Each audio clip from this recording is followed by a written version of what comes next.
Many disagreed over Hamilton's plan and the government's role. Alexander Hamilton and Thomas Jefferson disagreed about the power of the federal government. Hamilton wanted the federal government to have more power than the state governments. The Federalists favored a loose interpretation of the Constitution and greater power for the federal government. The Republicans favored a strict interpretation of the Constitution and more power for the states. A faction was an organized political group. People thought of factions, not political parties. Washington and James Madison didn't like factions. Thomas Jefferson and Alexander Hamilton formed the first factions. Jefferson and Madison formed Republicans' ideas of strong state governments. Southern states were mostly Republicans. Hamilton led the Federalist, who believed in a strong central government. Northern states were mostly Federalists.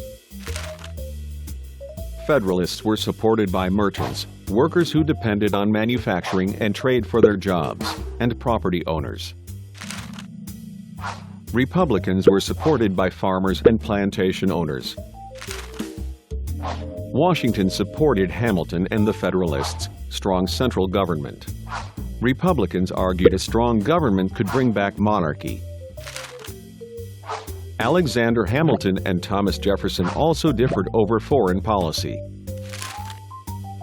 Federalists were for a national bank and tariffs. Jefferson supported France, the nation that supported the United States during the American Revolution.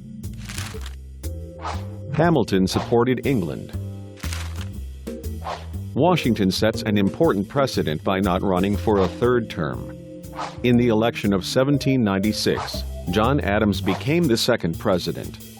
He was a Federalist. Jefferson gets second place. Vice President Thomas Jefferson was a Republican. Which statement is best supported by the map? Federalists won the election. What does the map illustrate about growing political tensions in the nation? Different interests and political views were dividing regions of the country.